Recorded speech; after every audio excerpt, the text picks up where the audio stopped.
बीते सप्ताहों से बुक ऑफ डैनियल और प्रकाशित वाक्य की पुस्तक से उन्होंने हमें बहुत सी गहरी बातों को बताया। हम पास्टर जॉन मैथ्यू का बहुत बहुत धन्यवाद देते हैं और बीबियन बाइबल स्टडी की ओर से हम उनके तहे दिल से धन्यवादी हैं। और आज की इस सभा को और इस बाइबल स्टडी को हम उनके हाथों में सौंपते हैं कि वो आज के लिए इस बाइबल स्टडी को आरंभ करें और हम सबको दानियल की पुस्तक से और प्रकाशित वाक्य की पुस्तक से जो आज के लिए उनको प्रभु ने प्रकाशन दिया है उसको हम सब के लिए बताएं। Amen. Praise the lord. Praise the lord pastor. सबको जय मसीह की। आपको जय मसीह की भाई। परमेश्वर का स्तुति हो। आज के शाम के समय के लिए फिर से मैं परमेश्वर को धन्यवाद देना चाहता हूं। प्रभु ने अवसर जो दिया हम लोग फिर से एक बार और इस बाइबल अध्ययन में शामिल हो जाएं। बीते हुए दिनों में हम परमेश्वर के वचन से अध्ययन करने के लिए परमेश्वर ने हमें अवसर दिया है। प्रकाशित वाक्य का पुस्तक 7 अध्याय में हम पिछले हफ्ता मनन कर रहे थे। हमने कई बातें प्रकाशित वाक्य का पुस्तक 7 अध्याय में से देखा था। 1,44,000 जो जिस पर मोहर लगाए गए थे, हमने इस बात को देखा था। ये 1,44,000 इस्राएल के 12 गोत्रों में से जो लिया गया है, 12 हजार। और उसके बाद एक बहुत बड़ा भीड़ को, अनगिनत भीड़ को, जाति भाषा कुल गोत्रों से श्वेत वस्त्र पहने हुए सिंहासन के सामने खड़े देखा है। और इनके विषय में भी हमने परमेश्वर के वचन से देखा। ये वे लोग हैं जो महाक्लेश के समय जो उद्धार पाए हुए लोग हैं। वही लोग स्वर्ग में सिंहासन के सामने जो पाया जाता है, वहां पर लिखा है ये क्लेश में से, महाक्लेश में से, कष्टों में से निकल के आए हुए लोग हैं जिन्होंने अपनी वस्त्र को मेमने के लहू में धो के शुद्ध किया है। और उद्धार के लिए, चाहे वो अनुग्रह का युग हो, चाहे वो क्लेश के समय हो, प्रत्येक समय में उद्धार प्राप्त करने के लिए, छुटकारा प्राप्त करने के लिए वो प्रभु यीशु मसीह का लहू जरूरी है। और यही प्रकाशित वाक्य 7 अध्याय में भी हम देखते हैं, वो भीड़ जिन्होंने अपने वस्त्र को मेमने का लहू में धोया है। प्रकाशित वाक्य उसका 22 अध्याय में जब आएंगे, उसका 14 पद पढ़ेंगे, वहां पर इस प्रकार से लिखा, धन्य है जिन्होंने अपने वस्त्र को धो के श्वेत किया है, वे फाटक में से होकर भीतर प्रवेश करेगा। तो मेमने का लहू के द्वारा जो अपने वस्त्र को धो के श्वेत करता है वो धन्य। तो आज हम प्रकाशित वाक्य का पुस्तक 8 अध्याय में जाएंगे। प्रकाशित वाक्य का पुस्तक 8 अध्याय पढ़ेंगे। जब उसने 7वीं मौत खोली तो स्वर्ग में आधे घंटे तक सन्नाटा छा गया। तब मैंने उन 7 स्वर्गदूतों को देखा जो परमेश्वर के सामने खड़े रहते हैं, और उन्हें 7 तुरियां दी गई। फिर एक और स्वर्गदूत सोने का धूपदान लिए हुए आया और वेदी के निकट खड़ा हुआ, और उसको बहुत धूप दिया गया कि सब पवित्र लोगों की प्रार्थनाओं के साथ सोने की उस वेदी पर जो सिंहासन के सामने है चढ़ाए। उस धूप का धुआं पवित्र लोगों की प्रार्थना सहित स्वर्गदूत के हाथ से परमेश्वर के सामने पहुंच गया। तब स्वर्गदूत ने धूपदान लेकर उसमें वेदी की आग भरी और पृथ्वी पर डाल दी, और गर्जन और शब्द और बिजलियां और भूकंप होने लगे। बस देखिए, यहाँ पर प्रकाशित वाक्य का पुस्तक उसका 8 अध्याय का 1 पद जब पढ़ेंगे, फिर 7वां तुरही जब फूकी, 7वां मोहर जो तोड़ा गया। मैं आगे बढ़ने से पहले मैं पिछले हफ्ता का जो है एक गलती को मैं करेक्ट करना चाहता हूं। गलती से मैंने इस्राएल का जो बंटवारा जो हुआ था, 2 राष्ट्र, एक इस्राएल का राष्ट्र और दूसरा यहूदा का राष्ट्र। मैंने आपको बताए थे यहूदा का राष्ट्र जो है, यह कि यहूदा गोत्र और मनश्शे गोत्र मैंने बताए थे गलती से। मनश्शे गोत्र नहीं है, वो बेन्यामीन की गोत्र है। 2 गोत्र मिलके यहूदा का गोत्र जो बनता है, वो यहूदा का गोत्र और बेन्यामीन की गोत्र।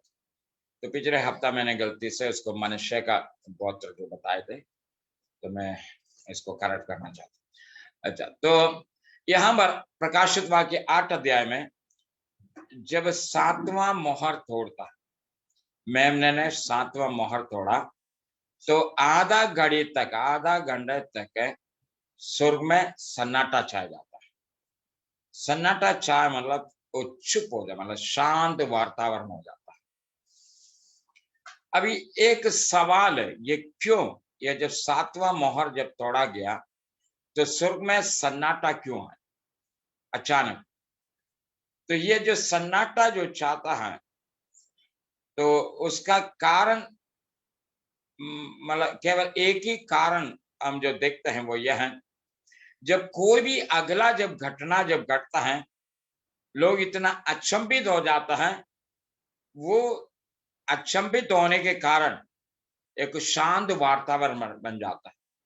अर्थात अभी जो अगला जो घटना जो होने वाला है, वो क्या घटना है, इसके बाद हम अगला पद को जब पढ़ेंगे तो हम देख सकता है 7 स्वर्गदूत को वहां पर देखते हैं। 7 स्वर्गदूतों के हाथ में तुरहियां भी देखते हैं।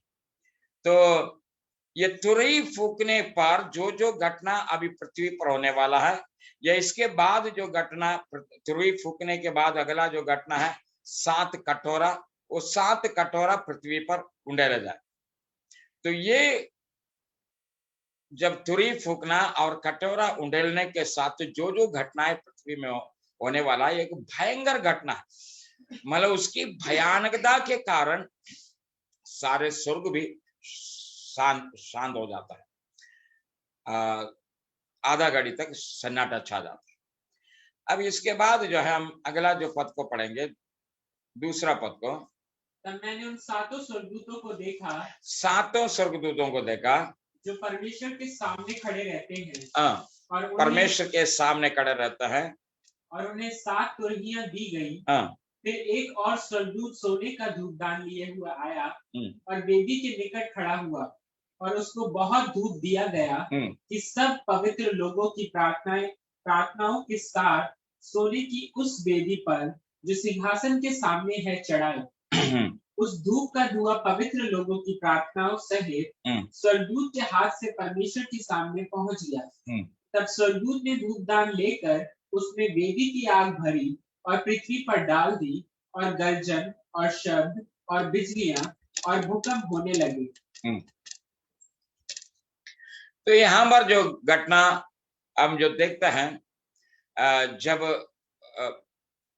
7 स्वर्गदूतों को देखता है, उसके बाद एक स्वर्गदूत अपने हाथ में धूपदान लिए हुए वेदी के पास जाता है, और वेदी से अंगारा लेकर इस धूपदान में डालता है, और पवित्र लोगों के प्रार्थनाओं के साथ बहुत धूप भी डालता है, और वो प्रार्थना परमेश्वर के सम्मुख चढ़ाता है, और उसके बाद उसको पृथ्वी की ओर फेंकता है। जब प्रभु यीशु मसीह पहाड़ी उपदेश देते समय कई बातें प्रभु यीशु मसीह बताता है। तुम अपनी शत्रुओं से प्रेम करो, तुम्हें सताने वालों के लिए तुम प्रार्थना करो, तुम बदला ना लेना किसी का। तो इसी प्रकार से कई बातें प्रभु यीशु मसीह अपने उपदेश में देता है। प्रभु यीशु मसीह इस बात को बताता है, जो तू अपने शत्रु के लिए या तुम्हारा सताने वालों के लिए तुम प्रार्थना कर। तो यही प्रभु ने हमें सिखाया। यदि आज जो है हमारा शत्रु है, हमें जो परेशान करता है, हमें जो दुख देता है, उनके लिए हम प्रार्थना करते हैं। तो कई बार हम लोग इस बात को सोचते हैं, हम यहाँ पर प्रार्थना करते हैं तो क्या होता है, कई बार हमें दिखाई नहीं देता। हम दुश्मन के लिए प्रार्थना करते हैं, लेकिन उसका कोई परिणाम कई बार हमें दिखाई नहीं देता। लेकिन प्रियो, हमें से किसी का भी प्रार्थना व्यर्थ नहीं जाता। जो कुछ भी प्रार्थना हम करते हैं, आज भले ही उसका उत्तर हमें नहीं मिल रहा है, आज भले ही हम उसका उत्तर को नहीं देख रहे, लेकिन परमेश्वर का हर बात का एक समय होता है, और ठीक समय पर परमेश्वर अपना काम करता है। तो भले ही कई बार हम प्रार्थना करके हम भूल भी जाता है हम क्या प्रार्थना किया था या मैंने ऐसा कोई प्रार्थना किया था, ये तक हम भूल जाता है कि शायद उस समय हमें उत्तर नहीं मिलता। लेकिन बहुत दिनों के बाद जो है हमने जो प्रार्थना जो किया, प्रार्थना का उत्तर हमें मिलता है। सेम एक ऐसे घटना जो है हम लूका रसूल समाचार में हम देखते हैं, जकरिया और एलिशबा जो याजक थे, वो उनके पास कोई संतान नहीं था। एलिशबा जो है वो बांझ थी, लेकिन ये दोनों बहुत दिनों तक प्रार्थना करते आए, और लेकिन उनकी प्रार्थना का समय में उनको प्रार्थना का उत्तर नहीं मिलता।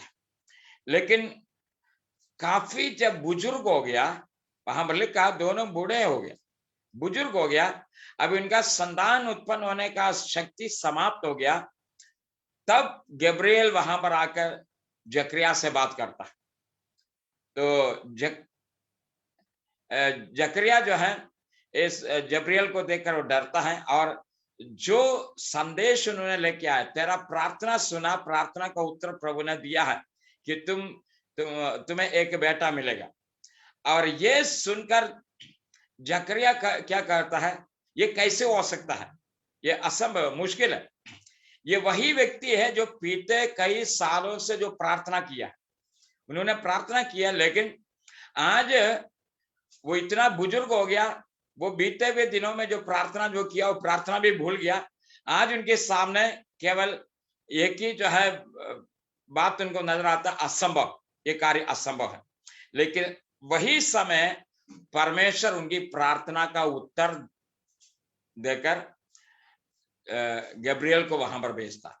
तो प्रिय, यही बात है, कई बार हम लोग जो प्रार्थना जो करता है, प्रार्थना करके कई बार हम निराश जो हो जाता है, थक जाता है।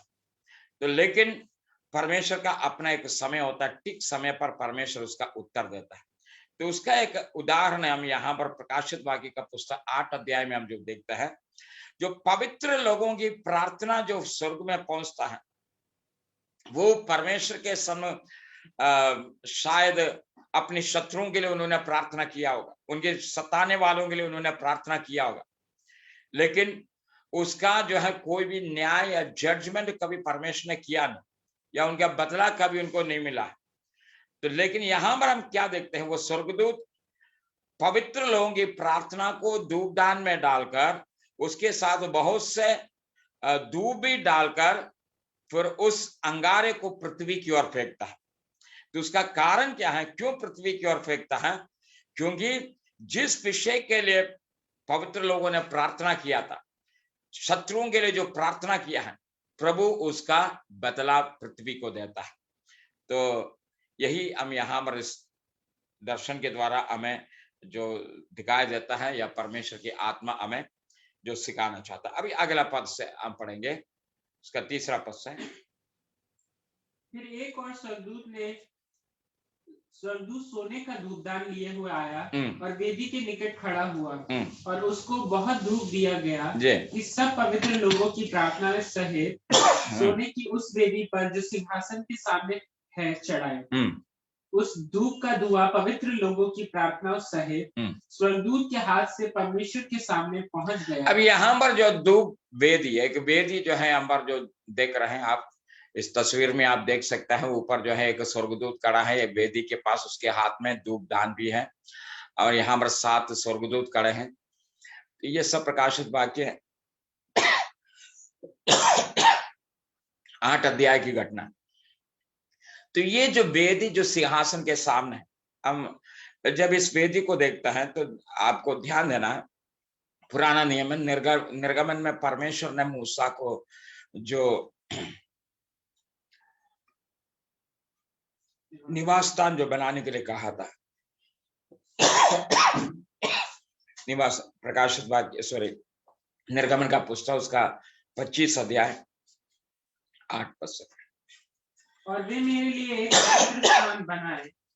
मैं माफी चाहूंगा, मेरा तबीयत जो है कुछ खराब चल रहा है, काफी खांसी है, तो बीच बीच में आपको परेशानी उठाना पड़ेगा मेरा खांसी की वजह से। ये पढ़िए।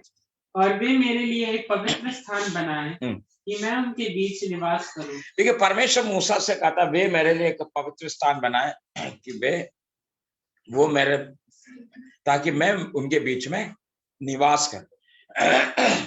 तो इसी प्रकार से परमेश्वर मूसा को आज्ञा देता है और एक निवास स्थान बनाए। तो इस निवास स्थान के अंदर जो सबसे पहला, इसका 3 भाग है, मैं पहले भी बता चुका, आंगन, पवित्र स्थान और परम पवित्र स्थान।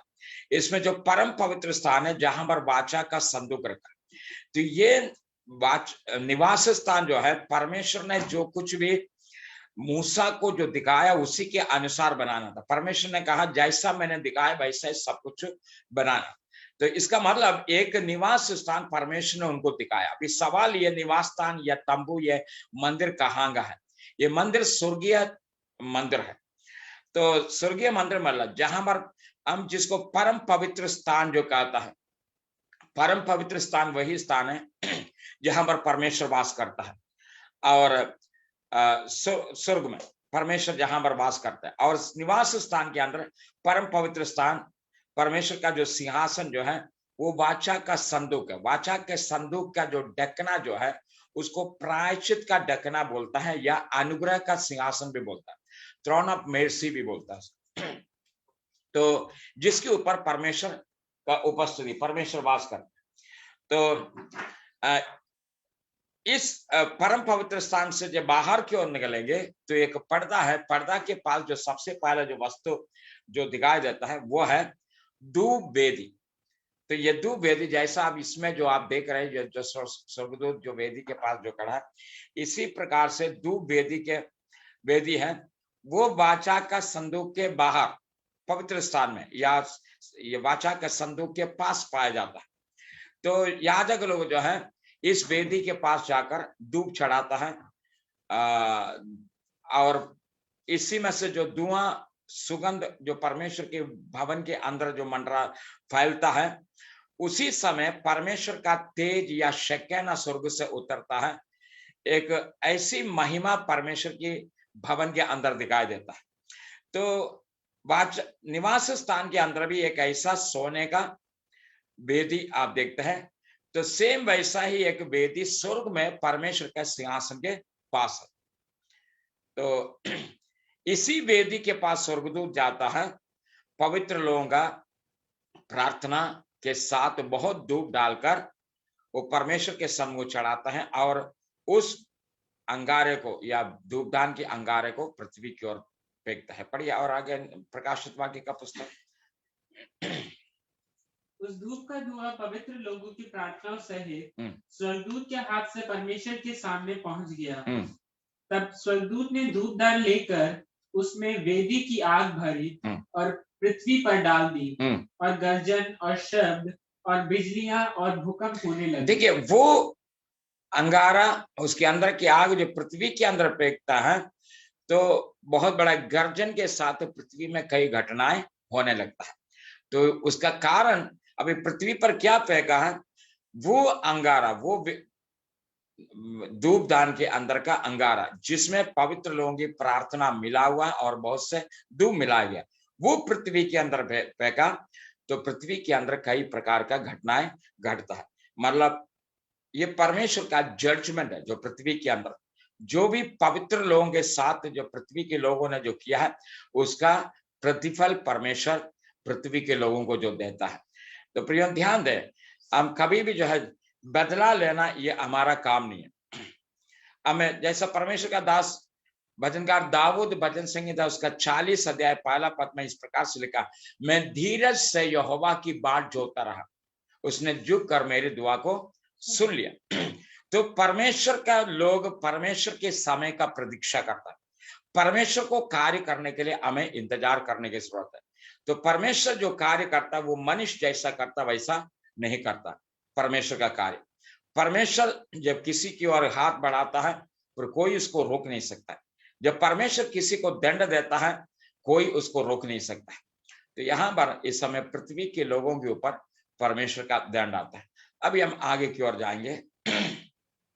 तब वे सातों स्वर्गदूत जिनके पास 7 तुरहियां थी, उन्हें फूंकने को तैयार हुए। अभी देखिए, मैं फिर आपको बताना चाहता हूं, अभी तक जो है हमने देखा 7 मोहर तोड़ रहा था, मेमना 7 मोहर तोड़ रहा था, लेकिन जब 7वां मोहर जब तोड़ा तो 7वां मोहर के साथ 7 स्वर्गदूत खड़े हो जाता।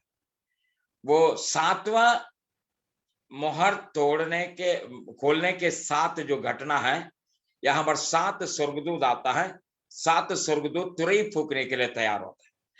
अभी हम ये 7वां मोहर तोड़ने का जो घटना से पहले हम 6 अध्याय और 8 अध्याय के बीच में 7वां अध्याय में मैंने आपको पिछले हफ्ता बताया, एक अंतराल, एक इंटरवल, दूसरा एक घटना, वो मोहर तोड़ने का घटना ने या तुरही फूकने का घटना ने, एक और घटना वहां पर स्वर्ग का एक घटना वहां पर दिखाता है।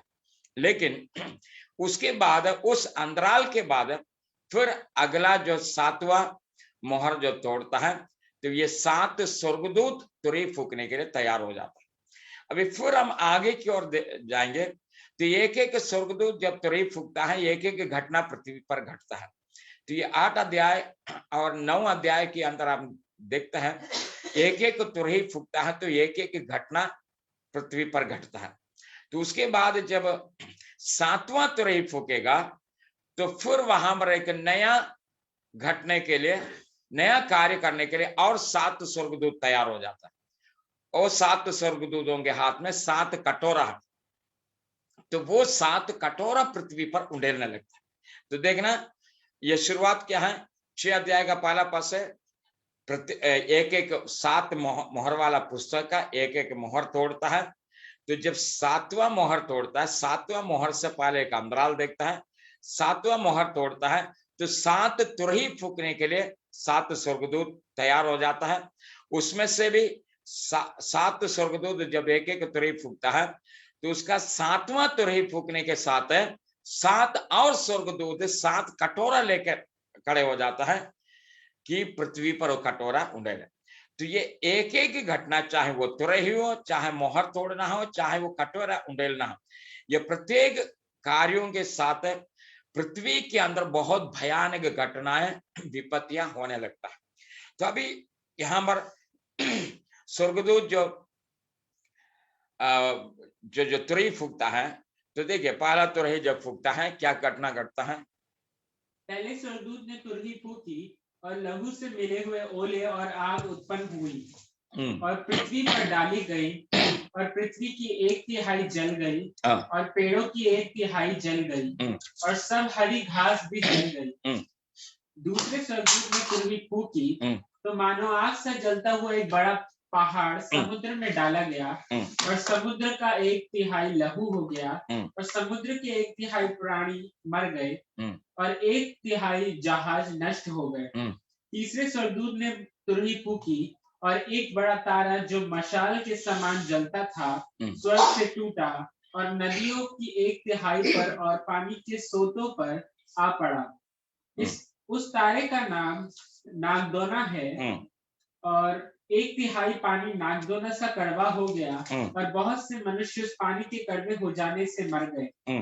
चौथे स्वर्गदूत की तुरही फूकी और सूर्य की 1/3 और चांद की 1/3 और तारों की 1/3 पर आपत्ति आई, यहाँ तक कि उनका 1/3 अंधेरा हो गया और दिन की 1/3 पर उजाला ना रहा, और वैसे ही रात में भी।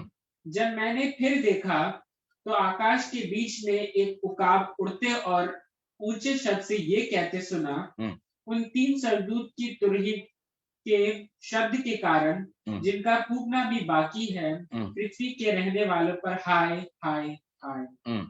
तो देखिए इस प्रकार से एक एक स्वर्गदूत जो है तुरही फूकता है। 8 अध्याय में हम देखते हैं पहला तुरही फूकता है, पहला तुरही फूकने के साथ जो है ओले गिरता है, उसके साथ आग और लहू मिला हुआ ओले पृथ्वी पर गिरता है, उससे बहुत बड़ा विनाश पृथ्वी में आता है। तो हमें याद दिलाता है ये घटना ऑलरेडी पृथ्वी में इससे पहले और भी हो चुका है। ये मिस्र की जो है 10 विपत्तियों में आप देखते हैं, 10 विपत्तियों में ये घटना घटा था। तो इसी प्रकार से सेम घटना आने वाला समय में सारे पृथ्वी के लोगों के ऊपर हो जाता है। अभी देखिए ये निर्गमन का पुस्तक में मिस्रियों के साथ जो घटना घटा था वो तो केवल मिस्री लोगों के ऊपर घटना घटा था। जब मिस्रियों के ऊपर घटना घटते थे, ओले गिरते थे या अंधकार आते थे, टिड्डियां आते थे, या जो भी घटना जो मिस्रियों के ऊपर जो घटते थे, उसमें से कोई भी विपत्ति इसराइलियों के ऊपर नहीं आते थे, या इसराइली लोग जो है इस विपत्ति से बच जाते थे। लेकिन इसराइलियों के ऊपर भी जो विपत्ति जो आया वो केवल वही 10वां विपत्ति है। परमेश्वर ने उस विपत्ति से इसराइलियों को अलग नहीं किया, लेकिन इसराइलियों के लिए एक उपाय दिया था। वो उपाय यह था कि इसराइली लोग जो है अपने अपने घर के लिए एक एक बकरे को काट के उसको उसकी लहू जो है अपने घर के दरवाजे में लगाए। तो यहाँ पर हम देखते हैं जो पहला तुरही जो फूकता है तो आसमान से ओले गिरता है और लहू मिला हुआ ओले जिसके साथ आग भी है। और उसके बाद जो है दूसरी तुरही जब फूकता है 8 अध्याय का 8वां पद है, दूसरे स्वर्गदूत ने तुरही फूकी तो मानो आग सा जलता हुआ एक बड़ा पहाड़ समुद्र में डाला गया और समुद्र का 1/3 लहू हो जाता है। तो ये जो है घटना हम लोग इस बात को जानते हैं, ये घटना जो पृथ्वी के साथ इससे पहले भी कई बार जो ऐसा घटना जो घट चुका है। आज भी वैज्ञानिक लोग, विज्ञान जो है जिस बात से डरता है, कोई भी कॉमेट्स या कोई उल्का पिंड जो है जो हमारा जो आकाश में किसी भी स्थान से जो है जो गुजरता है, कभी ना कभी आकर वो पृथ्वी से टकराया जाएगा, ये एक डर हमेशा वैज्ञानिकों के अंदर है। तो इससे पहले भी ऐसी घटना पृथ्वी में घट चुका है। उल्कापिंड जो है कई बार पृथ्वी में आकर गिरा है, बहुत बड़ा विनाश पहुंचा है। यहाँ तक जो है वैज्ञानिक लोगों का कहना, जो हमारा जो पृथ्वी के अंदर जो है किसी जमाने में जो है पृथ्वी के अंदर डायनासोर का जो है युग था। डायनासोर पृथ्वी में रहा करता था, लेकिन वो डायनासोर का युग जो समाप्त हो गया वो इसलिए क्योंकि पृथ्वी के साथ एक ऐसी घटना जो घटा है, कोई बड़ा उल्कापिंड आकर जो है पृथ्वी पर जो टकराए, जिसकी वजह से डायनासोर का युग समाप्त हो जाता है। तो इसी प्रकार से ये जो 8वां पद में हम जो देखता है, दूसरी तुरही फूकते समय एक बहुत जलता हुआ पहाड़ जैसा कोई चीज समुद्र में गिरता है। तो ये और कुछ नहीं है, कोई उल्का पिंड है जो पृथ्वी पर आके गिरता है, जिससे बहुत बड़ी विनाश समुद्र के अंदर हो जाता है। यहाँ पर लिखा है समुद्र का 1/3 लहू हो जाता है, अर्थात जो भी जीव जंतु उसमें रह जाता है उसका मरने के द्वारा, शायद हो सकता है उसके द्वारा जो है वो लहू लुहा हो जाता है। फिलहाल ये पहाड़ में फिर कहना चाहते हैं ये कोई उल्का पिंड है, कोई कॉमेट्स है जो आकर पृथ्वी पर जो गिरता है, जिसकी वजह से ये विनाश हो जाता है। और तीसरी तुरही जो फूकता है, मशाल की नहीं जलता हुआ तारा नीचे गिरता है। तो देखिए ध्यान देना, मशाल की जैसा जलता हुआ तारा। और तीसरे स्वर्गदूत ने तुरही फूकी, एक बड़ा तारा जो मशाल की नहीं जलता था स्वर्ग से टूटा, नदियों की 1/3 पर और पानी के सोतम पर वो गिरता है। तो वो सारे पानी और सोता जहरीला हो जाता है। और इसके बाद अगला जो तुरही 14 तुरही जब फूकता है, उसको पढ़िए 10वां पद जी। तीसरे स्वर्गदूत ने 14 चौथे स्वर्गदूत ने तुरही फूकी और सूर्य की 1/3 सूर्य की 1/3 और चांद की 1/3 और तारों की 1/3 पर आपत्ति आई, यहाँ तक कि उनका 1/3 अंग अंधेरा हो गया और दिन की 1/3 में उजाला ना रहा। तो देखिए ये सारे घटना जो है ये पहले से जो भविष्यवाणी जो किया गया है, ये सारे घटना योवेल नबी का पुस्तक में भी जो है इस बात को कहते हैं यहोवा का भयानक और बड़े दिन आने से पहले जो है सूर्य कमल के समान काला हो जाना, चंद्रमा जो है लहू के समान होना, ये सारे घटनाएं पहले ही जो है भविष्यवक्ता लोगों ने जो भविष्यवाणी किया है। और लूका सुसमाचार उसका 21 अध्याय का 25 से 28 पद जब पढ़ेंगे, जो प्रभु यीशु मसीह का वचन को आप ध्यान दें। लूका सुसमाचार उसका 21 अध्याय का 25 से 28। सूरज और चांद और तारों में चिन्ह दिखाई देंगे और पृथ्वी पर देश देश के लोगों को संकट होगा, क्योंकि वे समुद्र के गरजने और लहरों के कोलाहल से घबरा जाएंगे। देखिए, ये घटना प्रकाशित वाक्य 8 अध्याय में जो घटना अभी हमने जो पढ़ा है, ये सारे घटना वो पहाड़ जैसा जो कोई चीज समुद्र में जो गिरना, और जो है सूर्य अंधेरा हो जाना, चंद्रमा लहू हो जाना, ये सारे घटना प्रकाशित वाक्य का पुस्तक में जो हम जो अभी देख रहे हैं, इसके विषय में ऑलरेडी प्रभु यीशु मसीह पहले ही बता चुका, ये सब कुछ होने वाला। और पढ़िए। भय के कारण और संसार पर आने वाली घटनाओं की बाट देखते देखते लोगों की जीव में जीव ना रहेगा। लोगों की जीव में जीव नहीं रह जाएगा। इतना जो है भयानक घटना प्रभु यीशु मसीह ने पहले से बताया, ये सब कुछ पृथ्वी में होने वाला है। और प्रभु यीशु मसीह ने इस बात को भी बताया, आकाश की शक्तियां हिलाए जाएंगे। जब आकाश की शक्तियां हिलाए जाएंगे, पृथ्वी पर रहने वाले लोग जो है भयभीत हो जाएंगे। अभी क्या होने वाला है, तो यहाँ पर क्या देखता है, उल्का पिंड आके गिरता है, आकाश से तारे गिरता है, तारा गिरने के कारण पानियां, सोता, नदियां जो है जहरीला हो जाता है, लोग जो है वो पानी को पी नहीं पाता है, जिसकी वजह से कई लोगों का मृत्यु हो जाता है। इसी प्रकार की घटना हम देखते हैं। और फिर जो है सूर्य और चंद्रमा के अंदर भी हम चिन्ह को देखते हैं, या काला होना और लहू बन लहू के समान होना। तो प्रिय, ये जो बातें जो है, ये सब कुछ वैसा ही होना है।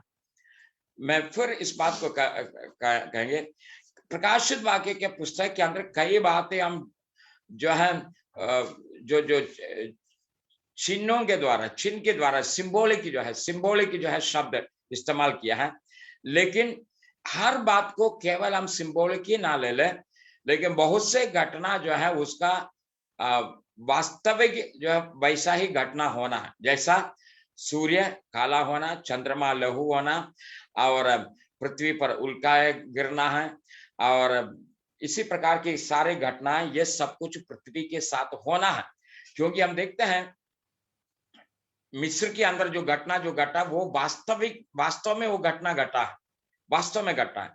इसी प्रकार से यही घटना आने वाला समय में भी होगा। अच्छा, अभी इसके बाद जो है प्रकाशित वाक्य का पुस्तक 8 अध्याय का 13 पद को जो पढ़ेंगे, फिर हम देखते हैं उकाब जो है उड़ते हुए जो संदेश जो देता है। पढ़िए। जब मैंने फिर देखा तो आकाश के बीच में एक उकाब को उड़ते और ऊंचे शब्द से ये कहते सुना, उन 3 स्वर्गदूतों की तुरही के शब्द के कारण जिनका फूंकना भी बाकी है, पृथ्वी के रहने वालों पर हाय। अभी हमने देखा 7 स्वर्गदूतों में से 4 तो तुरही फूकता है, तो एक एक घटना पृथ्वी पर घटता है। अभी 3 स्वर्गदूत का तुरही फूकना बाकी है। तो जब इन 3 स्वर्गदूत का तुरही फूकने से पहले जो उकाब उड़ते हुए क्या कहता है, जो 3 तुरही जो फूकने पर है उसके लिए पृथ्वी के रहने वालों के लिए हाय हाय, क्योंकि वो बहुत भयानक घटना है। अभी जो घटने वाला ये 3 तुरही के साथ जो घटना घटेंगे उसमें बहुत भयानक घटना है। और ध्यान देना, ये 3 तुरही में से 7वां तुरही के साथ जो है, मैंने जैसा बताया 7 कटोरा लिए हुए स्वर्गदूत पहुंचता है। वो 7 कटोरा भी पृथ्वी पर उंडेलना, वो भी बहुत बड़ा जो है जो जजमेंट है पृथ्वी के लिए, बहुत बड़ा एक जजमेंट का जो है घटना है। ये 7 कटोरा उंडेलने के साथ पृथ्वी के साथ जो होगा। तो अभी 9वां अध्याय में जब जाएंगे तो ये सब कुछ मतलब बहुत विस्तार से कहने की जरूरत नहीं, मैं फिर आपको रिपीट करना चाहता हूं। ये सारे घटनाएं अभी हम जो पढ़ रहे हैं, ये वास्तव में ऐसा ही घटना घटेगा। ये कोई सिंबॉलिक नहीं है, केवल सिंबॉलिक नहीं है, और ये इसके अंदर केवल कोई आत्मिक मीनिंग ढूंढने का भी हमें जरूरत नहीं है। ये वास्तव में पृथ्वी के साथ ऐसा घटना है, क्योंकि जैसा मिस्र में जो घटा था वैसा ही मिस्र में ऑलरेडी ये घटना घट चुका है। अभी हम 9वां अध्याय में आएंगे। 9वां अध्याय का पहला पद से पढ़ेंगे। जब 5वें स्वर्गदूत ने तुरही फूकी, तो मैंने स्वर्ग से पृथ्वी पर एक तारा गिरता हुआ देखा हाँ। और उसे अताकुंड की कुंजी दी गई। उसने अताकुंड को खोला और कुंड में से बड़ी भट्टी का सा धुआं उठा और कुंड जब पांचवा तुरही फूकता है तो स्वर्ग में से एक तारा नीचे गिरता है। स्वर्ग में से एक तारा नीचे गिरता है।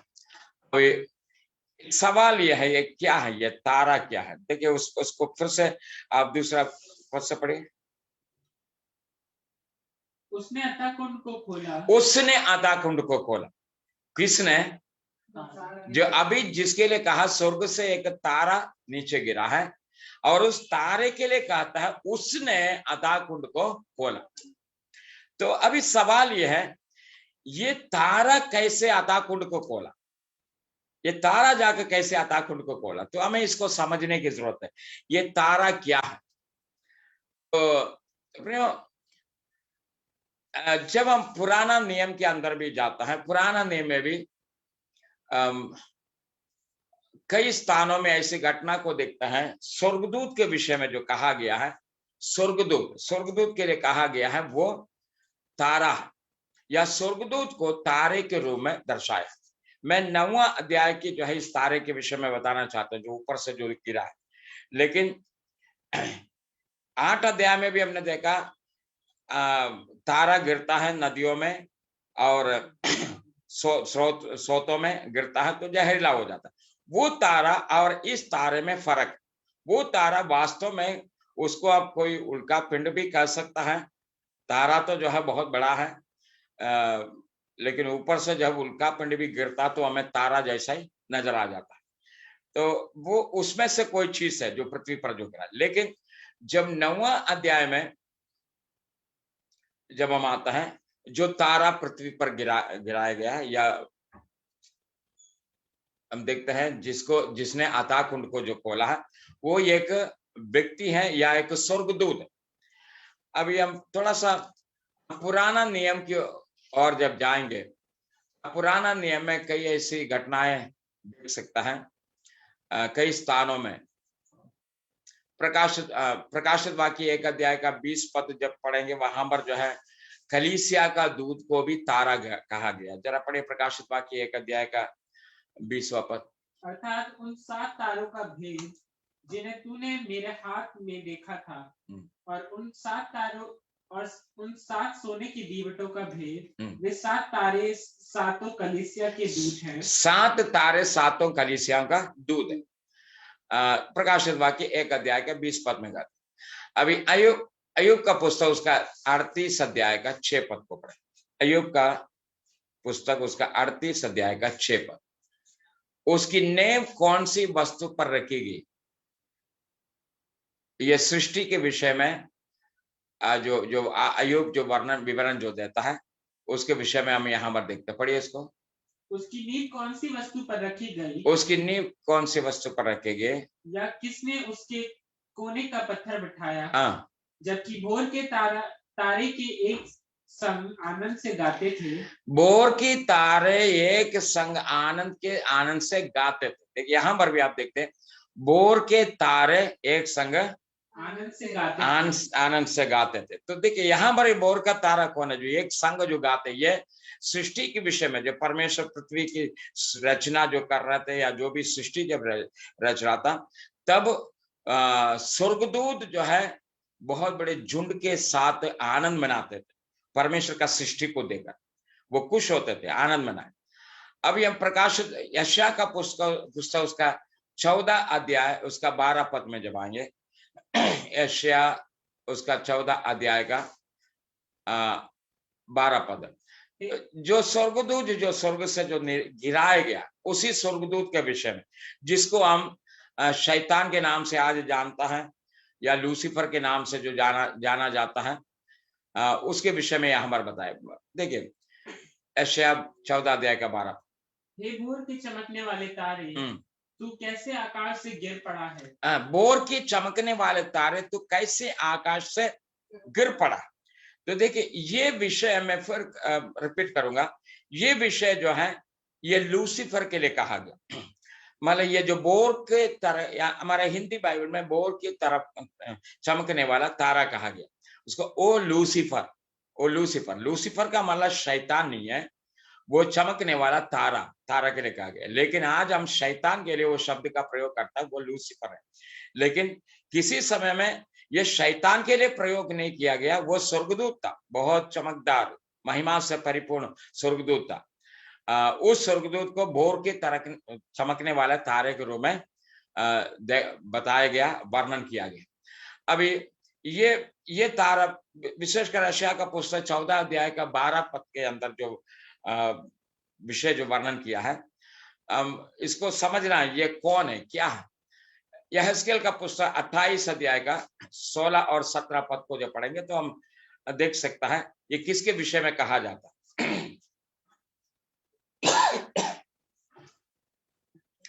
28 अध्याय का 16 पद से। परंतु लेन देन की बहुतायत के कारण तू उपद्रव से भरकर पापी हो गया। इसी से मैंने तुझे अपवित्र जानकर परमेश्वर के पर्वत पर से उतारा और फिर छाने वाले करूं। मैंने तुझे आग सरी के चमकने वाला मणियों के बीच से नष्ट किया है। सुंदरता के कारण तेरा मन फूल उठा था और वैभव के कारण तेरी बुद्धि बिगड़ गई थी।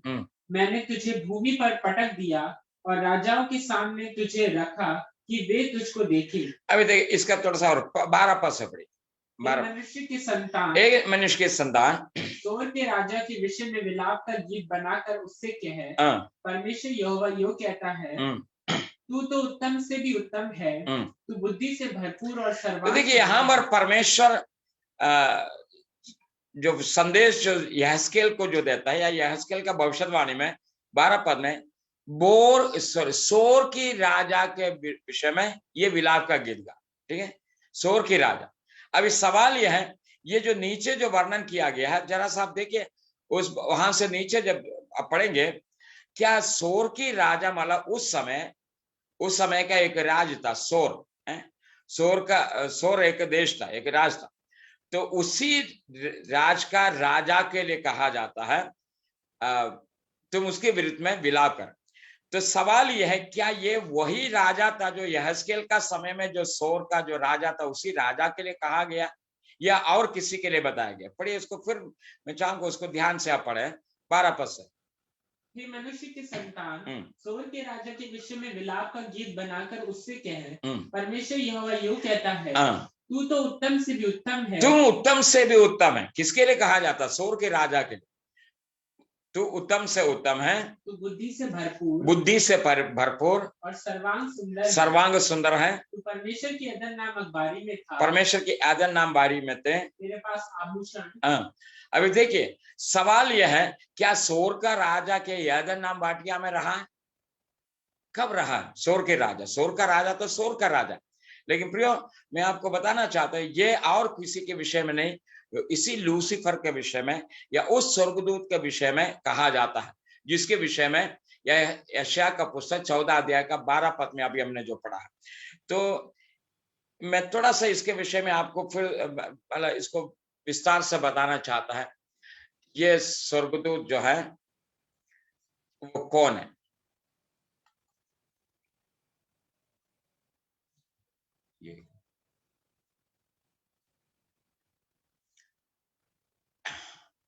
मैं कुछ तस्वीर आपके सामने दिखाना चाहता है ताकि आप इसको समझे। एक तस्वीर यहां पर सामने है, ये शैतान का जो गिरावट के विषय, शैतान या वो स्वर्गदूत कैसे गिराया गया, वो कैसे शैतान बना, इसके विषय में विवरण देने वाला जो है एक तस्वीर है। या शैतान का आज का कार्य क्या है, पहले क्या था। यहाँ पर सबसे पहले जो एक तस्वीर जो देखता है, एक पृथ्वी आप देखते हैं। तो इस पृथ्वी के अंदर जो है, उस पृथ्वी के ऊपर जो है 2-3 पेड़ भी जो दिखाया गया है, ये एदन की वाटिका को दर्शाया जाता है। थोड़ा सा हम सृष्टि के विषय में जब हम देखता है तो हमें इस बात को ध्यान में रखना, ये जो सृष्टि आज जिसमें हम लोग जो रहते हैं, ये सृष्टि उत्पत्ति का पुस्तक के जो सृष्टि है, पहला अध्याय का सृष्टि, इससे पहले भी एक सृष्टि हो चुका था। उत्पत्ति 1 अध्याय का 1 पद जो पढ़ेंगे वहां पर लिखा, आदि में परमेश्वर ने आकाश और पृथ्वी का सृष्टि किया। अर्थात इंग्लिश में इस प्रकार से लिखा है, in the beginning God create the heavens and earth, स्वर्गों को और पृथ्वी को परमेश्वर ने बनाया। तो उसके बाद दूसरा पद में जब आता है, दूसरा पद में लिखा, पृथ्वी बेडोल और सुनसान पड़ी थी। तो वहां पर हम पृथ्वी बेडोल और सुनसान पड़ी थी, जो असर हमारे दिमाग में ये बात आता है, पृथ्वी बेडोल और सुनसान थी, तो परमेश्वर ने जो है फिर तीसरा पद से सृष्टि की रचना जो है किया है, हमें ऐसा लगता है। लेकिन इसको थोड़ा सा मैं इस प्रकार से कहना चाहता हूं, आदि में परमेश्वर ने आकाश और पृथ्वी की सृष्टि की, पृथ्वी बेडोल और सुनसान हो गई। और ये पृथ्वी बेडोल और सुनसान कैसे हो जाता है, ये यिर्मयाह का पुस्तक में जब हम पहुंचेंगे तो हम देख सकते हैं। यिर्मयाह का पुस्तक में यिर्मयाह जो है इस प्रकार से कहा गया 4 अध्याय में, यिर्मयाह का पुस्तक शायद 4 अध्याय में, मैंने पृथ्वी को देखा, पृथ्वी सुनसान हो गया था, बेडोल हो गया था। जरा उस भाग को निकालें, यिर्मयाह का पुस्तक उसका 4 अध्याय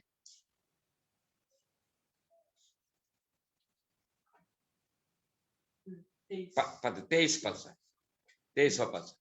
मैंने पृथ्वी पर देखा, वो सूनी और सुनसान पड़ी थी। सूनी और सुनसान पड़ी थी, और आकाश को और उसमें कोई ज्योति नहीं थी। आकाश में कोई ज्योति नहीं थे।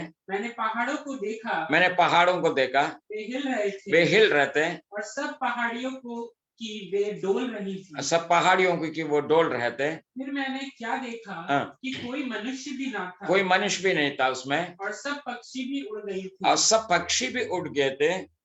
फिर मैं क्या देखता हूँ कि यहोवा के प्रताप और उस भड़के हुए प्रकोप के कारण परमेश्वर के प्रताप और भड़के हुए कोप के कारण उपजाऊ भूमि, उपजाऊ देश जंगल हो जाता है, और उसके सारे नगर खंडहर हो जाते।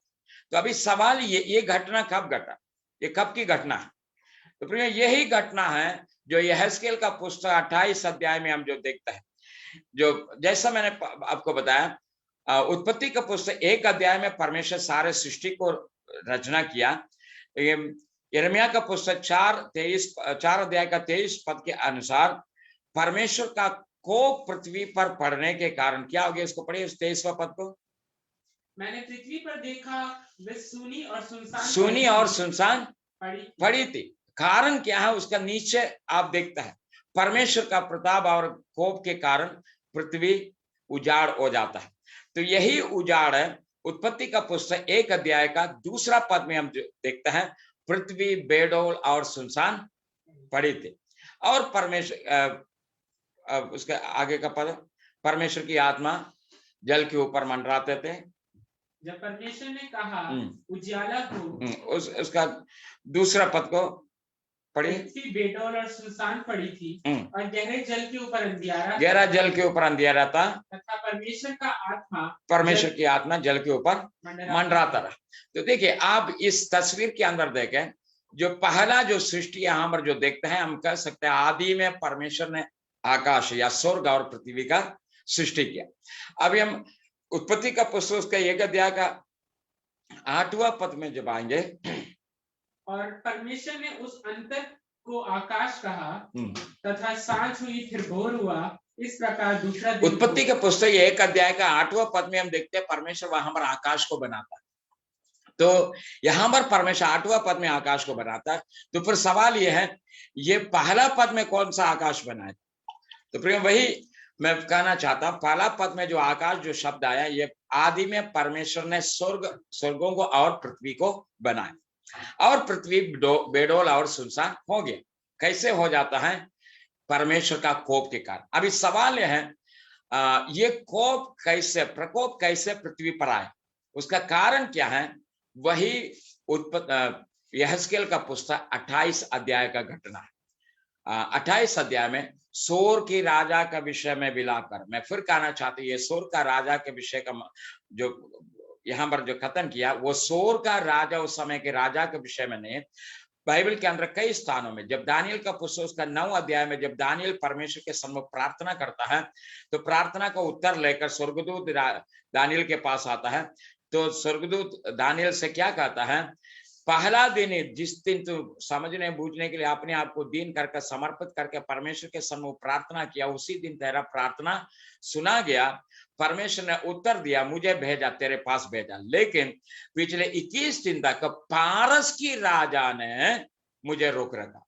तो देखिए वहां पर दानियल के पुस्तक के अंदर पारस की राजा के जिक्र आया। तो पारस की राजा का जिक्र वहां पर क्यों करता है, क्योंकि उन दिनों में पृथ्वी के अंदर जो राष्ट्र जो था वो राष्ट्र वो पारस का था। मादी और पारस जो है राज करता था। तो जब कभी भी जो भी राष्ट्र पृथ्वी के अंदर प्रबल हो जाता है उसके पीछे कार्य करने वाला शैतानिक ताकत को उस राष्ट्र के नाम से ही संबोधना करता है। अर्थात दानियल का पुस्तक में वो पारस की राजा के रूप में दर्शाया है। यहां पर यहेजकेल के समय में सोर की राजा के रूप में उनको वर्णन किया है। तो ये सोर का राजा और कोई नहीं, यशायाह का पुस्तक 14 अध्याय में अब जो बोर का चमकने वाला जो तारा जो देखा है वही उसी तारे के विषय। और फिर यहेजकेल का पुस्तक 28 अध्याय का उसका 12 पद से और नीचे की ओर जब आएंगे तो आप देख सकते हैं ये उस स्वर्गदूत की विशेषता है, वहां पर वर्णन किया। पढ़िए इसको। जी। हे मनुष्य की संतान, सोर के राजा के विषय में विलाप का गीत बनाकर उससे कहे, परमेश्वर यहोवा यूं कहता है, तू तो उत्तम से भी उत्तम है, तू बुद्धि से भरपूर और सर्वांग सुंदर है, तू परमेश्वर के एदन नामक बारी में था। परमेश्वर के एदन नाम बारी में था। देखिए मैं फिर ये तस्वीर को दिखाना चाहता हूँ। तस्वीर का जो पहला पृथ्वी आप जो देख रहे हैं वो पृथ्वी के अंदर जो है ये इसी पृथ्वी में एदन की वाटिका था। उस एदन की वाटिका में इस स्वर्गदूत को रखा था। और इस स्वर्गदूत का माला कोई एक स्वर्गदूत नहीं, इसके साथ लाखों की एक सेना था। लाखों स्वर्गदूत और भी इनकी अधीनता में पृथ्वी पर रहते थे उन दिनों में। लेकिन उन्होंने क्या किया, परमेश्वर के विरुद्ध में पाप करता है। अर्थात उन्होंने ये सोचा कि मैं अपने सिंहासन सर्वशक्तिमान के सिंहासन के बराबर रखेंगे और मैं अपने सिंहासन को लेकर तारामंडल के ऊपर पहुंच जाएंगे।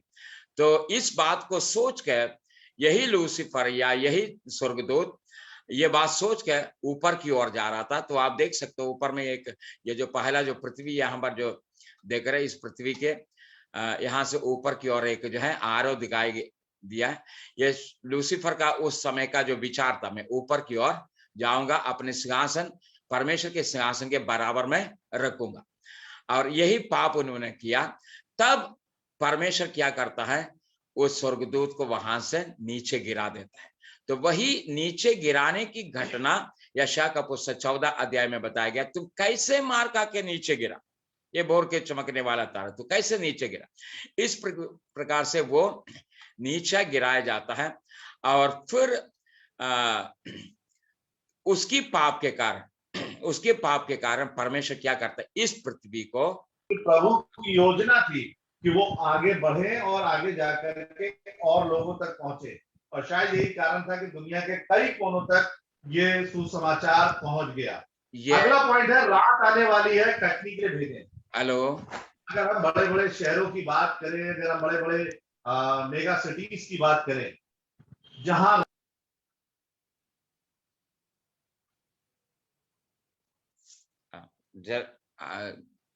Thank you. आप जरूर जो है आप इसको आप अपने साउंड को जो है म्यूट रखें। तो स्वर्गदूत जो है वहां से नीचे गिरा दिया गया। तो तब से उस समय से इस स्वर्गदूत को हम शैतान के नाम से जानता है। तो इसके बाद इनकी पाप के कारण परमेश्वर ने इस पृथ्वी को नाश कर दिया। तो उस विनाश के विषय में यिर्मयाह का पुस्तक 4 अध्याय का 23 पद से हम देखते हैं। वो परमेश्वर अपने प्रकोप के कारण पृथ्वी को नाश करता है। तो उसके बाद वही पद है मतलब वही घटने के बाद का पृथ्वी को हम उत्पत्ति का पुस्तक 1 अध्याय 2 पद में देखते हैं। पृथ्वी सुनसान और बेडौल पड़ी थी, लेकिन फिर परमेश्वर क्या करता है, इसी पृथ्वी को दोबारा एक नया रूप देता है। तो मैं इस बात को कहना चाहता हूं, उत्पत्ति का पुस्तक 1 अध्याय का 1 पद और 2 पद के बीच में करोड़ों साल के, हमें नहीं मालूम कितना साल की अंतराल, एक बहुत लंबा अंतराल है उत्पत्ति का पुस्तक 1 अध्याय का 1 पद और 2 पद के बीच में। और वो बहुत दिनों तक ऐसा बेडौल और सुनसान पड़ी थी, लेकिन परमेश्वर ने उत्पत्ति का पुस्तक 1 अध्याय का 3 पद से फिर से परमेश्वर ये पृथ्वी को एक नया रूप देता है। वही नया रूप है जिसको हम रिक्रिएशन भी कह सकता है। उत्पत्ति का पुस्तक 1 अध्याय का 3 पद से आप जो देखते हैं उसको रिक्रिएशन भी कह सकता है। और उसी जो है रिक्रिएशन या दोबारा परमेश्वर पृथ्वी को नया रूप देता है, तो उसके साथ अगला घटना को हम देखते हैं। परमेश्वर उसी एदन की वाटिका को जो किसी समय में जिसमें स्वर्गदूत रहा करता था, उस एदन की वाटिका को फिर से पृथ्वी के अंदर रखता है, और जिसमें परमेश्वर आदम और हव्वा को रखा। लेकिन आपको वहां पर ध्यान देना, जब 2 अध्याय में जब आएंगे, परमेश्वर आदम और हव्वा को बना के एदन की वाटिका में रखने के बाद परमेश्वर ने कहा, इस वाटिका की अंदर तू काम करे और उसकी रक्षा कर, वाटिका की रक्षा कर। तो सवाल यह है, ये वाटिका की रक्षा किससे करना था? क्योंकि सारे जीव जंतु आदम के साथ उसी पृथ्वी में था, वो वाटिका में था। लेकिन सवाल यह है, ये रक्षा किससे करना था? रक्षा करने के लिए और किसी की बात नहीं, ये वही स्वर्गदूत है जो गिराया गया, वही स्वर्गदूत है। परमेश्वर को मालूम है ये उस वाटिका में प्रवेश करे, मनुष्य के पास आ जाए तो फिर वो कुछ न कुछ गलत काम कर सकता है। तो परमेश्वर ने ये काम आदम को सौंपा था, तुम ये वाटिका की रक्षा करना। लेकिन आदम उसमें खरा नहीं उतरा, जिसकी वजह से शैतान अंदर प्रवेश करता है, सांप के द्वारा हव्वा को भरमाया और मानव जाति को फिर पाप में गिरा देता है। तो यही स्वर्गदूत है, यही शैतान, आज उसका रहने का स्थान जो है आसमान है, पृथ्वी नहीं, आसमान में रहकर वो अपना काम करता है। एफेसियों के पत्र उसका 6 अध्याय उसका 10वां पद से पढ़े। एफेसियों 6 अध्याय का 10वां पद। इसलिए प्रभु में और उसकी शक्ति के प्रभाव में बलवान बनो, परमेश्वर के सारे हथियार बांध लो कि तुम शैतान की युक्तियों के सामने खड़े रह सको। क्योंकि हमारा ये बलियुद्ध लहू और मांस से नहीं, परंतु प्रधानों से। देखिए यहाँ पर भी जो शब्द आया प्रधानों से, प्रधानों का मतलब ये संसार का है, हमारा आसपास का गांव का कोई प्रधान नहीं, ये प्रधान वही शैतान है। और अधिकारियों से और इस संसार के ये अधिकारी भी मैं फिर कहना चाहता हूँ, यहाँ यहेजकेल का पुस्तक जो है 28 अध्याय में सोर के राजा के रूप में वर्णन किया गया, और दानियल का पुस्तक में पारस का राजा के रूप में वर्णन किया गया।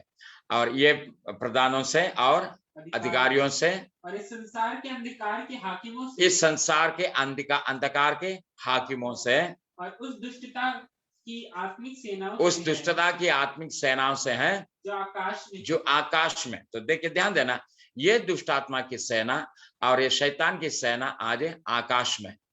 तो लेकिन वो समय समय पर वो जो नीचे आकर प्रभु के लोगों को वो सताता है, परेशान करता है।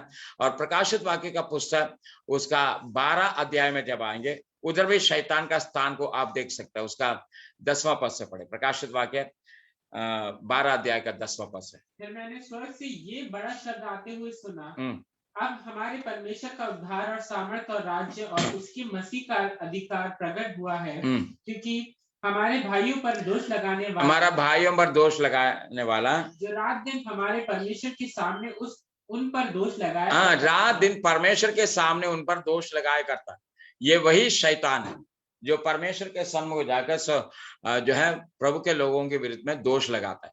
ये आसमान से अपना कार्य करता है, जब कभी मौका मिलेगा तो परमेश्वर के सामने भी पहुंचता है। अय्यूब का पुस्तक उसका 1 अध्याय में आप देखते हैं, जब स्वर्गदूत परमेश्वर के पुत्र लोग जो परमेश्वर के सामने खड़ा हुआ, अर्थात स्वर्गदूत जब परमेश्वर के सामने खड़ा हुआ, उसके बीच में शैतान भी जाकर खड़े हो जाता है। तो परमेश्वर सवाल करता है, तू कहाँ से आए? तो कहता मैं पृथ्वी पर डोलते जो है घूमते फिर वे आया है। तो ये शैतान वहां पर बताता है। तो ये आसमान में रहकर आज अपना काम करता है। तो ये तस्वीर के अंदर आप वो काम शैतान का वो कार्य को देख सकते हैं। और यीशु मसीह के समय में भी जो है 40 दिन की यीशु मसीह के उपवास के समय में यही शैतान यीशु के पास आकर परीक्षा किया था। और आज भी कलीसिया में प्रभु के लोगों के विरुद्ध में यह शैतान जो है अपना कार्य करता रहता है। परमेश्वर का स्तुति हो। तो फिलहाल मैं इस बात को जो कहना चाहता हूं, ये जो 9 अध्याय में जो तारा जो आसमान से जो गिरा है, ये तारा और कोई नहीं, वो एक स्वर्गदूत है। और प्रभु यीशु मसीह जो है चेलों से जब कहता है, तो प्रभु यीशु मसीह ने भी इस बात को कहा, मैं शैतान को आकाश से गिरते हुए देखा है।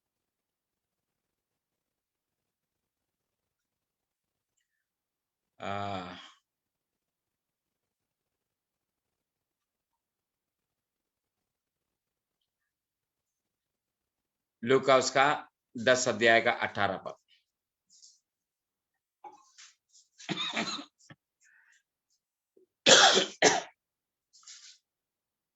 उसने उनसे कहा, मैं शैतान को बिजली के समान स्वर्ग से गिरा हुआ देख रहा था।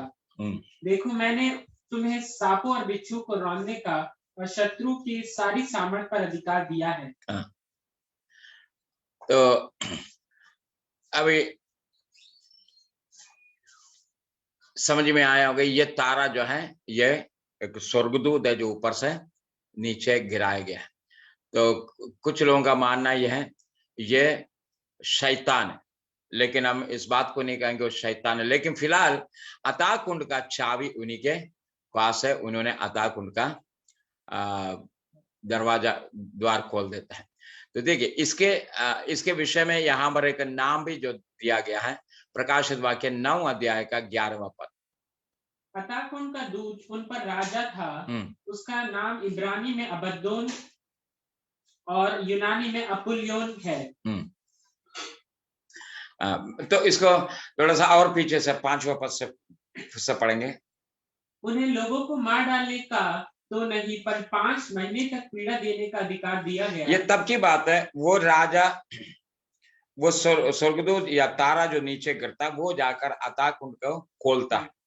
तो जब अतः कुंड को खोलता है तो एक बहुत बड़ी टिड्डियों का जो है एक सेना बाहर निकल आता है, जिसके द्वारा जिसको मनुष्यों को सताने का अधिकार दिया है, वो मनुष्यों को अधिकार देता है। तो और इस टिड्डियों के अगुवे के विषय में या उसको जो अगुवाई करने वाला राजा के विषय में यहाँ पर क्या कहता है, उसका नाम अतः कुंड का दूत उस पर राजा था और उसका नाम इब्रानी में अबद्दोन और यूनानी में अपुल्योन है। तो कई बार ये अपुल्योन और अबद्दोन जो शब्द जो है ये शैतान के लिए भी इस्तेमाल करता है, शैतान को भी अपुल्योन के नाम से जाना जाता है। तो फिलहाल हम इस बात को कह सकते हैं, परमेश्वर ने उस गिराए गया स्वर्गदूत को अतः कुंड का अधिकार दिया है। तो जिसको वो खोलता है तो उसमें से एक बहुत बड़ी जो है टिड्डियों का सेना बाहर निकल आता है और वो लोगों को दंड देता है, ताड़न देता है। आपको जो है उस भाग को जब पढ़ेंगे आप, मैं चाहूंगा उसको और उसी का 5वां पद से और नीचे की ओर पढ़े।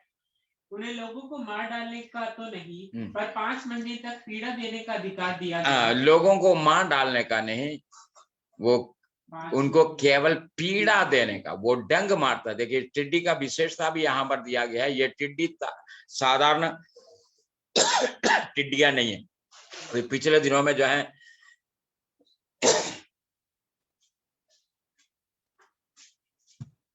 अभी पिछले ये लॉकडाउन के समय जो टिड्डियां काफी हमारा भारत के अंदर भी जो आया, तो लोग कहा प्रकाशित वाक्य में वर्णन किया गया वो टिड्डियां आ गया है, पर वो टिड्डी नहीं। तो ये टिड्डी का विशेषता यहाँ पर बताता है। देखिए क्या है टिड्डी का रूप। उन्हें पृथ्वी की बिच्छुओं की सी शक्ति दी गई। पृथ्वी की बिच्छुओं का साथ शक्ति उनको दिया गया। उनसे कहा गया कि ना पृथ्वी की घास को, ना किसी हरियाली को, ना किसी पेड़ को हानि पहुंचाए। ये ना पेड़ को हानि पहुंचाता, ना घास को हानि पहुंचाता है। इन टिड्डियों को जो डंग दिया गया, बिच्छू के जैसा जो डंग दिया गया, उस डंग से पृथ्वी के लोगों को वो डंग मारता है और उनको सताता है। और आगे, केवल उन मनुष्यों को हानि पहुंचाए जिनके माथे पर परमेश्वर की मोहर नहीं है। उन्हें लोगों को मार डालने का तो नहीं, पर 5 महीने तक पीड़ा देने का अधिकार दिया गया। और उनकी पीड़ा ऐसी थी, ये 5 महीने के लिए, ये टिड्डियां 5 महीने के लिए वो लोगों को डंग मारता है और लोगों को पीड़ा देते हैं। और उसकी पीड़ा ऐसी थी जैसे बिच्छू की डंग मारने से मनुष्य को होती है। बिच्छू के डंग मारने से मनुष्यों को होता है। तो अभी देखिए, ये टिड्डियां जो आया है, ये टिड्डियां कहां से आया? अथाह कुंड से आया, अथाह कुंड से। अभी अब 11 अध्याय में जो पहुंचेंगे, 11 अध्याय में भी आप अथाह कुंड के विषय में पढ़ते हैं। अब ये सवाल है, ये अथाह कुंड क्या है?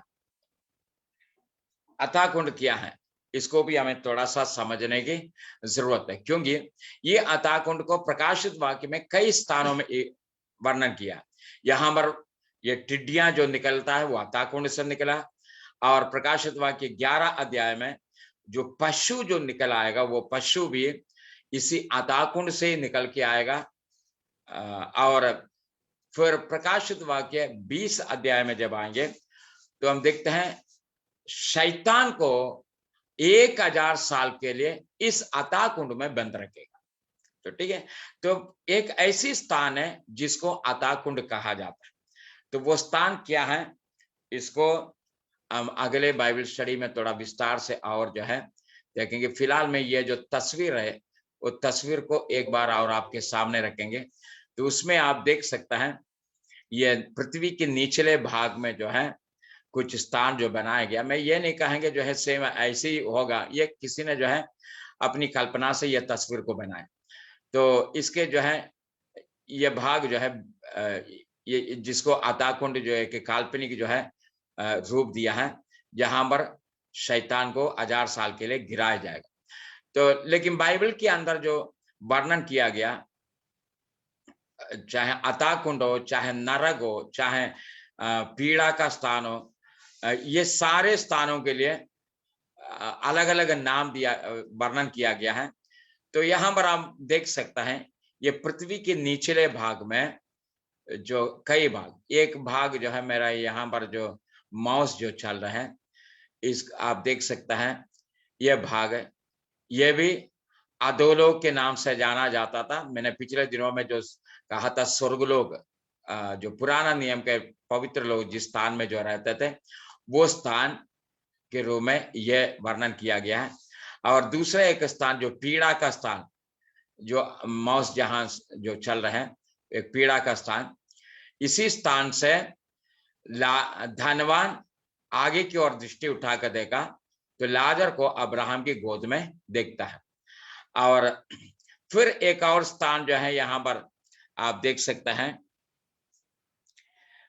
एक अंधेरा कोठरी, एक अंधेरा भरा हुआ एक स्थान है जो यहूदा का पत्री में स्वर्गदूत के विषय में वहां पर वर्णन किया है।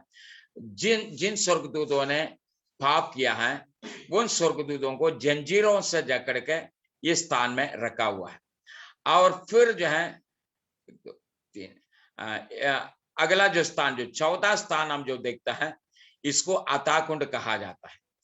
और फिर 5वां जो स्थान हम जो देखते हैं, ये माउस जो चल रहा है, ये 5वां जो स्थान जिसको आग की झील जो कहा जाता है, जो फाइनल जजमेंट के बाद है, जहां पर शैतान को, कृष्ण विरोधी को, पापियों को, जितने भी जो लोग जो मर गया है, उनको दंड देने का जो है स्थान हम यहाँ पर ये आग की झील के रूप में वर्णन किया गया। तो इस प्रकार से जो है बाइबल के अंदर 5 स्थानों का जिक्र है, जो अलग अलग स्थान, 5 अलग अलग स्थान जो जिसको अधोलोक जो कहा जाता है। मैं ये नहीं कहूंगी ये अधोलोक जो है सब पृथ्वी के अंदर है, मैं ये नहीं कहूंगा।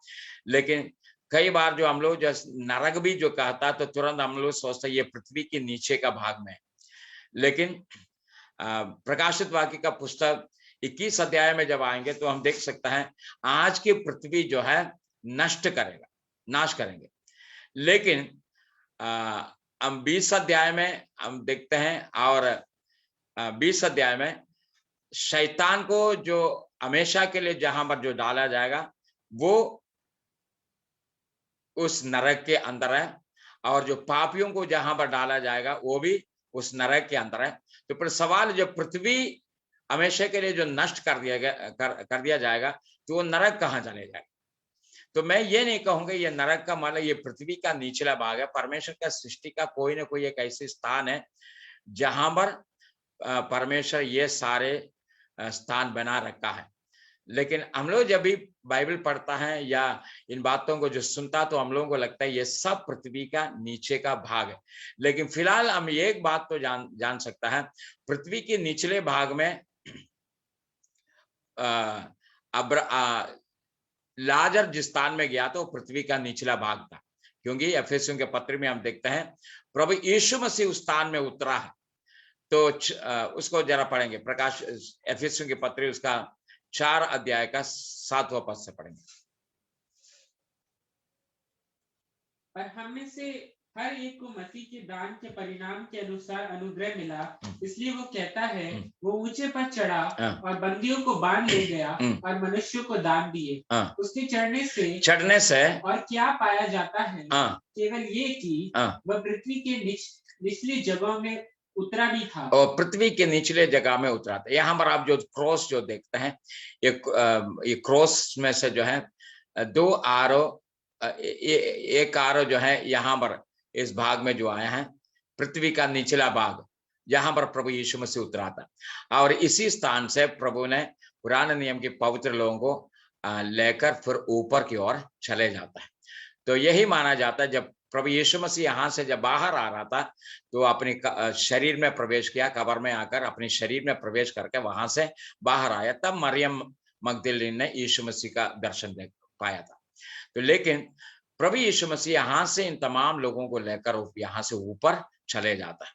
तो इसमें से एक भाग तो हम स्पष्ट समझ सकता है वो पृथ्वी के अंदर था, लेकिन दूसरा भाग जहां पर लाजर जो धनवान जो पड़ा था वो भी पृथ्वी के निचले भाग में, क्योंकि धनवान जब दृष्टि उठाकर देखा तो उन्होंने आगे लाजर को अब्राहम की गोद में देखता है, तो वो भी पृथ्वी के निचले भाग है। लेकिन जो आनंद नरक जिसको हम कहता है, वो आनंद नरक पृथ्वी का निचला भाग नहीं हो सकता।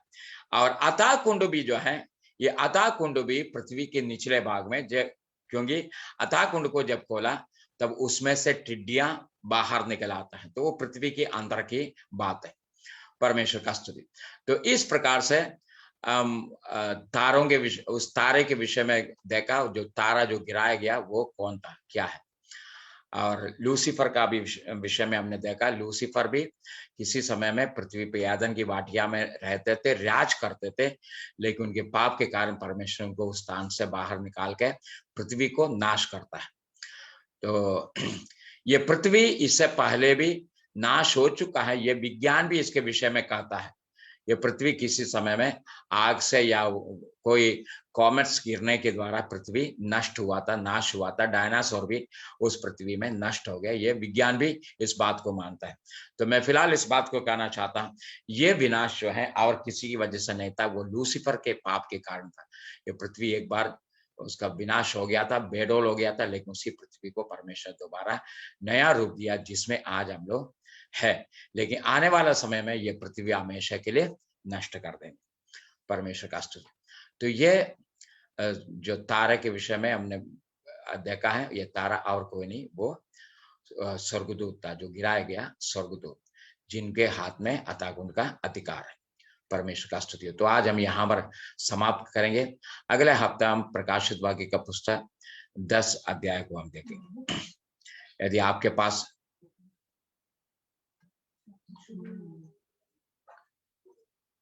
अगला कोई सवाल आपके पास है?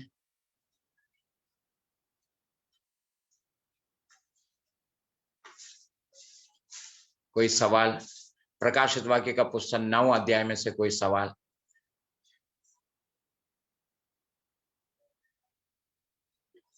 इसमें देखिए कोई पद रह गया, 6वां स्वर्गदूत, जरा उसको भी पढ़कर समाप्त करेंगे। जब 6वें स्वर्गदूत ने तुरही फूंकी तो सोने की वेदी जो परमेश्वर के सामने है, उसके सींगों में से मैंने एक ऐसा शब्द सुना, मानो कोई छठवें स्वर्गदूत से, जिसके पास तुरही थी, कह रहा है, उन 4 स्वर्गदूत को जो बड़ी नदी फुरात के पास बंधे हुए हैं, खोल दे। वे चारों दूत खोल दिए गए, जो उस घड़ी और दिन और महीने और वर्ष के लिए मनुष्यों की एक तिहाई। तो इस विषय को भी, ये छठवा जो तुरही फूकता है, इसके विषय में भी हम अगले हफ्ता देखेंगे। ये जो फरात नदी के किनारे बंधा हुआ 4 स्वर्गदूतों के विषय में, वो कौन है, क्या है, इसके विषय में अगला हफ्ता हम देखेंगे। तो आज हम यहाँ पर समाप्त करेंगे। हम प्रार्थना करेंगे। यदि आपके पास कोई सवाल नहीं है तो हम यहाँ प्रार्थना करेंगे। सर्वशक्तिमान स्वर्गीय पिता परमेश्वर, हम आपको धन्यवाद देते हुए एक बार और आपके सन्मुख आते हैं।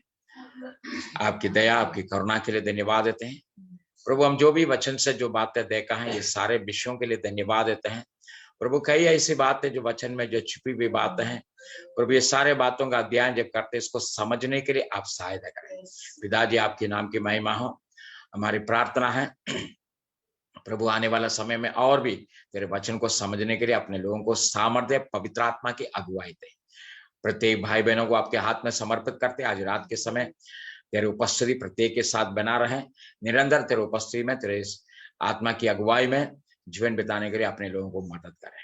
सारे आदर महिमा आपको देते हैं प्रभु यीशु मसीह के नाम में, आमीन। प्रभु आप सबको आशीष दे। Thank you so much pastor, बहुत धन्यवाद करते हैं आपका। मैं सभी जुड़ने वाले विश्वासियों से कहना चाहूंगा, आप स्वयं भी अध्ययन करें, और जब आप अध्ययन करेंगे तभी आपके पास प्रश्न होंगे। कुछ एक बातें तुरंत नहीं समझ सकते हैं, और यदि आपके पास प्रश्न हो तो जरूर पूछें, और आप बहुत सी बातों को जो शायद अभी गूढ़ लगती हैं उन्हें समझने पाएंगे। कुछ एक सूचनाओं को देना चाहेंगे।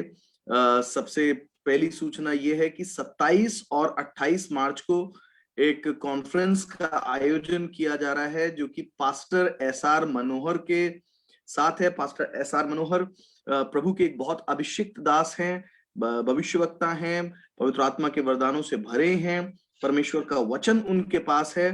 वो हमारे साथ जुड़ेंगे 27 और 28 मार्च को, और देश के, हिंदुस्तान और नेपाल के विभिन्न शहरों में प्रांगण बनाए गए हैं, जहां पर लोग इकट्ठे होकर बड़ी स्क्रीन पर इस कॉन्फ्रेंस का हिस्सा हो सकते हैं। साथ ही साथ वो लोग जो घर बैठे इस आयोजन का हिस्सा होना चाहते हैं, वो फेसबुक पर और यूट्यूब पर नीचे दिए गए इस स्क्रीन पर नजर आ रहे हैं, इन स्थानों पर जाकर आप बुक पर, इस पेज का नाम है यीशुआ क्रिस्टोस, और यूट्यूब